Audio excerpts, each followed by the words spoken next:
In March 2026, Russia announced the opening of a new facility for low-speed marine engines, marking an important step in the nation's industrial and maritime strategy. However, this development is deeply rooted in a long historical trajectory that stretches back to the Soviet Union's reliance on foreign engine designs, even though it is now presented as a breakthrough in import substitution. To truly understand Russia's current industrial push, we need to explore how low-speed marine diesel engines were produced in the USSR, the factories involved, the agreements with Western companies, and how this legacy is being revived in response to modern global challenges. The story begins with a fundamental limitation faced by the Soviet Union. It lacked indigenous designs for high-power, low-speed engines suitable for large-tonnage vessels.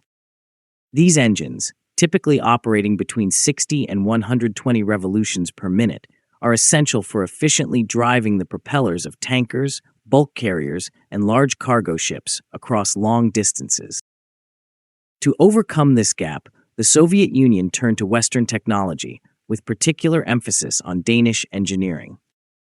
In 1959, Soviet authorities signed a major licensing and technical assistance agreement with the Danish company Burmeister Wain. This was not just a simple purchase agreement. It included the transfer of technical documentation, engineering support, and manufacturing expertise.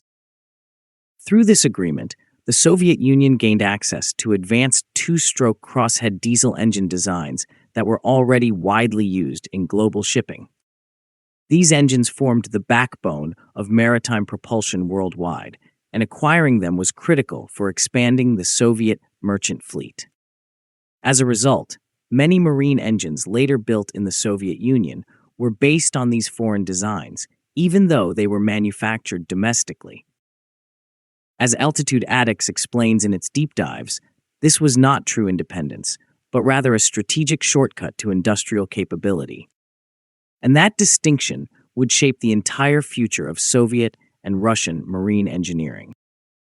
Moving forward into production, the Bryansk Machine-Building Plant became the central hub for low-speed marine engine manufacturing in the Soviet Union.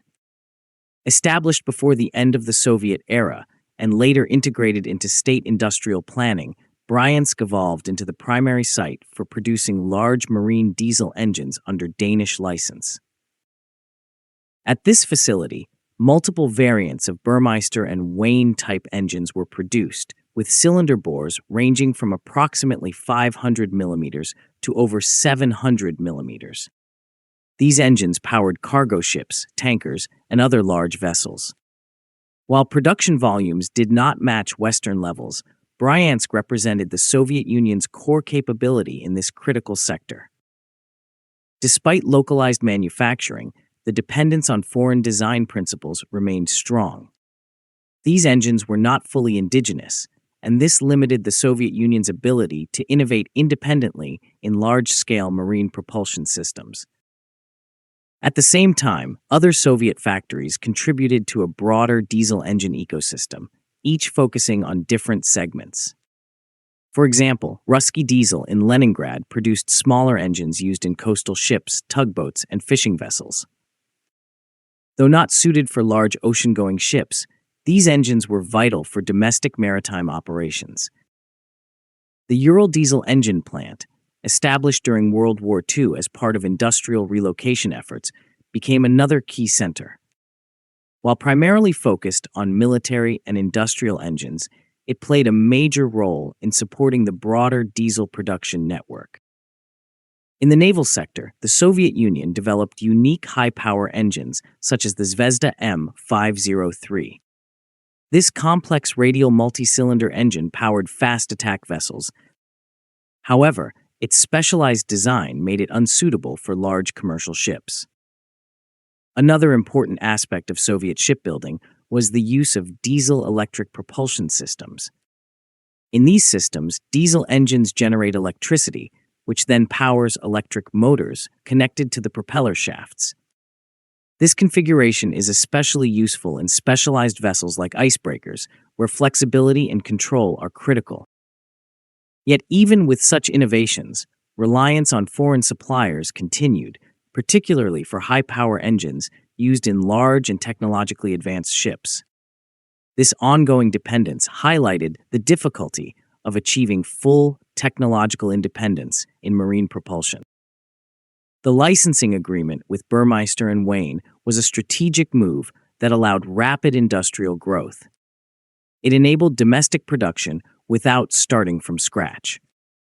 However, it also created long-term constraints. The designs remained fundamentally Western, and further development often required continued access to foreign expertise. As geopolitical tensions increased, this dependency became a major vulnerability. Over time, Western manufacturers advanced their technologies, while the Soviet Union struggled to keep pace using older licensed designs. As Altitude Addicts often highlights, this gap between licensed replication and true innovation gradually widened, shaping the limits of Soviet industrial progress. The collapse of the Soviet Union in the early 1990s dealt a severe blow to this industrial base. Production lines were shut down, and critical expertise was lost. Although some facilities like Bryansk continued operating, their role in marine engine production declined significantly. Russia increasingly turned to foreign suppliers for high-power propulsion systems, especially for large commercial vessels.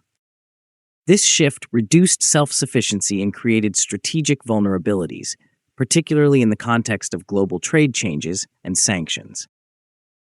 Now, returning to the present, the new facility, announced in 2026, represents an effort to rebuild these lost capabilities. However, it is important to understand that this is not the creation of a completely new engine design. Instead, the focus is on assembling and localizing engines based on established design principles. The goal is to restore the full production cycle within Russia, including machining, assembly, and testing. This aligns with a broader import substitution strategy aimed at gradually replacing foreign components with domestic alternatives. The plan is still in its early stages, involving large block assembly and prototype testing. It is laying the groundwork for future independence, but it is not yet producing fully indigenous engines. Based on available information, the engine currently being assembled is likely a low-speed, two-stroke crosshead diesel engine in the 50 to 60 centimeter bore category. This type has been the global standard for large commercial vessels for decades. These engines typically produce between 8 and 20 megawatts of power and operate at around 100 revolutions per minute. They are designed for high efficiency and durability, making them ideal for long-distance maritime operations. The choice of this engine class reflects a balance between technical feasibility and industrial demand. Larger engines would be more difficult to produce domestically, while smaller ones would not meet the needs of large vessels. In terms of application, these engines are expected to power Aframax-class tankers, which are essential for transporting crude oil and petroleum products. Bulk carriers, which move commodities like coal, ore, and grain, are another major target segment. There is also potential use in Arctic shipping. While icebreakers often rely on nuclear or diesel-electric systems, low-speed engines remain a practical option for conventional cargo vessels operating in ice-class conditions.